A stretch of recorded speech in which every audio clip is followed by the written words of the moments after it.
Hello everyone, welcome back to my channel. Thank you for stopping by today.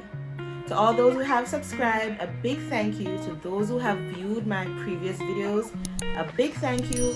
And to those who have viewed but have not yet subscribed, still thanking you, but waiting on you to subscribe.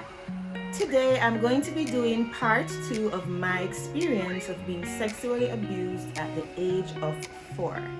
If you haven't watched part 1 as yet, I encourage you to pause this video and click on the link that will show up right somewhere here. Go check part 1 out and come right back. That way you'll have a larger perspective of what we'll be discussing today. Now I'm going to be going in a little more detail of the real impact that sexual abuse had on my life. But first, I have something to say. Don't be afraid to tell your story when you feel that you are ready. There are persons who will try to degrade you, use your story to bring you down, unintentionally or intentionally. There are other persons who will try to tell you what you should be like because of you sharing your story, or tell you how you should feel, or it's your fault, etc. Don't let that faze you. Once you own up to your truth, the truth of your story, the truth of the fact that it's not your fault, but it happened and it's in the past. Once you own that truth, nobody can take a storyteller, okay? Unless you allow them. No one can use your story to belittle you. So hold your head up, because you're worth it. And your story might just help another young lady who's out there struggling. Let's continue. So I was living in my own shadow. Literally. The biggest impact that sexual abuse had on me was low self-esteem, and I know I said it in the previous video, but today I'm going to break down exactly how low my self-esteem was and how exactly it affected my life. So the first thing I'm going to be looking at is just low self-esteem in general. I mean, it affects every part of your life, literally. It affects your conscious mind and it affects your subconscious mind. There are persons who may try to do acts of kindness for you, and it's not that you're ungrateful, you just don't feel deserving of it, and so you might not respond the way that you ought to respond. And this became such a personality trait for me that persons would say to me, oh, you don't show emotions, you're not emotional, you don't know how to express your emotion.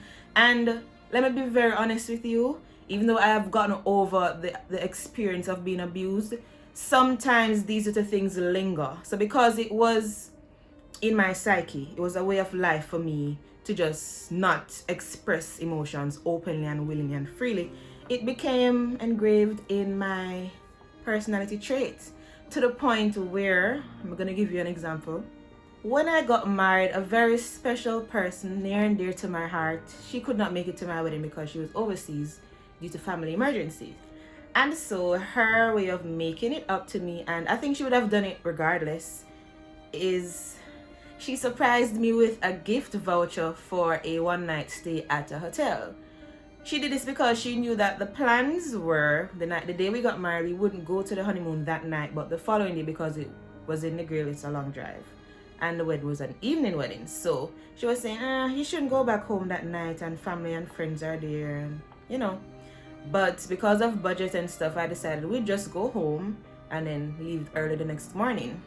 This surprise came just as I was about to exit the car to enter the reception hall on the day of the wedding, so I had no clue about it. She asked someone to deliver it and record my reaction, and folks, I was elated, I was very grateful, but I don't think my face didn't show it. My gesture didn't show it. I was like, oh, that's so nice. I don't remember word for word what I said. I'll try to find that video to insert it. But the video was sent to her, and you know, when I saw her in a few months, she was like, you know, Tiffany did look excited. I was very, very elated, but I really had a big issue in showing emotions. I'm learning, thanks to my husband, who has expressed verbally that you don't show emotions well. But I'm working on it. He's still working on me, so pray for me, saints of God. So yeah, it lowers your self-concept so much that you don't feel deserving of certain things. So when it happens, I don't know. I'm trying to explain it in the best way possible, but it just became a part of how I responded to things, you know, acts of kindness. And I'm a very kind person, not a person who's gonna attest to that. But to receive it, I just didn't show my gratitude very well. But I'm working on that, and I'm sure it has gotten better. Right, husband? So just say right now. Right. Right. Jeez. Okay. So, low self-worth. What this often does is that it causes you not to feel like you deserve anything good. You don't deserve good friends. You don't deserve favor from anybody. You just should go through life because, you know, your whole concept of character is just so low. And it can come off negatively to other people who don't understand why you are the way you are. And so again, I'm going to always keep inserting this. If you have friends or associates, acquaintances around you, and you notice certain behavioral patterns in them, don't be quick to bash them. If you and them have a really nice and good relationship, talk to them. If not, pray for them, simple. And just be kind to people. A kind word, even if the person is not being kind, you can still be kind.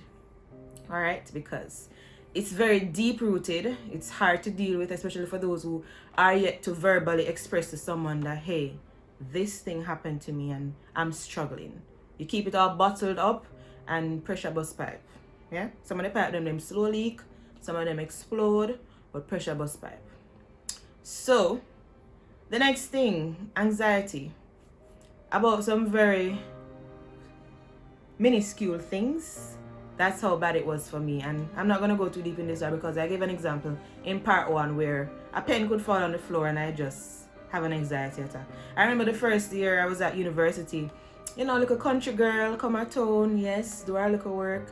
And the end of the first semester where we were about to do final exams, I lacked so much confidence in my ability to do well in those exams that I literally had a series of panic attacks. Had to go to the doctor, had to go to the counselor, because in my mind I was saying, but all of them big name high school me hear about, all those people are at UTech now, so me, little country girl from St. Mary High, I'm not gonna do well. I don't match up to their standards, and that's what I told myself. I couldn't sleep at night. I had to go and get help because I just felt like I would not do well in these exams, and I didn't fail one. I got mostly A's in those exams and maybe like 2 B's or 1 B for that semester. The second semester I got straight A's. So it causes your mind to feed into the thoughts that you're having. You have to decide to take control of the thoughts that you're having, because if you let it run away with you, it will run away with you. All right? So the next thing that really affected me, depression. Yeah, like some serious depression. I was not fulfilled by anything really. Good things happened to me. Many good things happened to me. I have many stories that I could tell you. I mean, I got a scholarship to start UTech. The scholarship didn't change.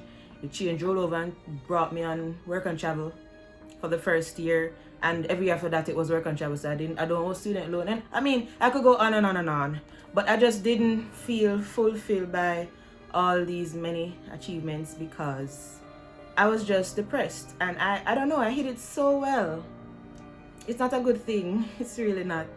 But that depression led to suicidal thoughts. Yes, self-harming behavior. I remember twice, these 2 distinct times in my academic life. Once in high school in grade 9, and the second time at university in my second year, my grades just started plummeting, and the teachers and lecturers were concerned because they know what I'm capable of. They know the quality work I usually put out. So when they saw this, even my roommate at university at the time, she was like, Shev, what's happening? Why are your grades going down? And I didn't have a real explanation to tell them, to give them, because when you have all these things bottled up, all these feelings, all these emotions, anything can trigger you. And when you're triggered, it affects your normal behavior. So I was triggered at those two, but other times as well, but those two particular times it really hit hard, and I just didn't care about much. But it didn't last long, praises be to God. Thank God for Jesus. So I got back up on my feet with the grades and stuff. And another thing about the depression, I remember when I was on teaching practice, 2014, January. I was at St. Mary High School, my alma mater. And I remember one day I was in the lab, just me, and I was sitting there with all my thoughts because I spent a lot of time alone on teaching practice because I didn't have back-to-back classes. So I would have sessions of 1 hour and 20 minutes where it was just me. And while there in that little room all by myself, all the thoughts flooded in. I used to see some of the persons while going to St. Mary High. So I mean, everything kept coming back. And I got up one day, I went into the kitchenette, I took up a knife, and I started rubbing it on my wrist. Yes, I was suicidal and I just didn't care. I just didn't want to live in my mind anymore. So for me at that point, by the time somebody found me, it would have just been over. And that was good enough for me. But I just couldn't do it. And again, thank God for Jesus. Because you would not be seeing this video today. And I would just be another statistics, you know. But depression is a very serious thing. It's taboo. A lot of people are afraid to talk about it because of the negative connotations, because of what society will say, the stereotype. But listen, there's so much mental illness around us, and we don't pay much attention to it, and so many people suffer in silence. And sometimes you hear that someone takes their life or someone does something and you're like, why? But she alright, my work with her, she normal. No, she's going through a lot, or he's going through a lot, and they're just not able to speak about it, or they don't have the avenue. And so again, be kind to people. You don't know what they're going through. Be kind. That was the first time I was really serious about taking my life. I've thought about it so many other times, but there are 2 times where I actually took action and said, yep, this is it, not doing this anymore. And so being sexually abused, it does lead to depression, and I think almost everyone who has experienced that, because it's so much on the mind, and your mind can take so much and no more. So it's a funny thing, because whenever you're going through hardships, your emotions come first to your mind. So your mind will drop everything else to nurse your emotions. And you can endure something for a very long time. Some people can endure the same situation for 6 months, while somebody else 1 year, someone else 10 years. But at some point, your mind goes for self-preservation. And unfortunately, self-preservation sometimes presents itself in the form of suicide. And I mean, it kind of sounds contradictory, because you want to preserve self, but you're taking your life. But in your mind, by doing that, you no longer have to live through and experience the things that you are going through. And so there are so many well-dressed mentally ill people in the workplace that go through different things. And mentally ill don't mean you're mad and you smell bad and you walk around and you live nowhere. No, that's a stereotype, but that's not what it means. That's a version of it, yes, but it doesn't have to be that extreme. So be kind to people, pray for people. You don't have to understand why they are the way they are. Just pray for them and be kind to them. A kind word sometimes, it makes a big difference. You may never know. They may never come to you and say, oh, that morning when you smiled and said good morning, even when I was grumpy, made a difference. They may never say it, but maybe you saved a life that day or that weekend. So be kind. Yeah, I might just name part 2, be kind. I'm just kidding. So the next thing is low self-esteem can lead to underachievement, because you're not putting out your best self. It's raining, if you hear that. You're not putting out the maximum effort that you can. So you put out mediocre effort and you get a mediocre end product. And that was a part of me at some point, because I did very well in school, and the lecturers would always ask me to demonstrate stuff in university. But because I was so used to teachers calling on me and then other students hating you because of it, it's the reality.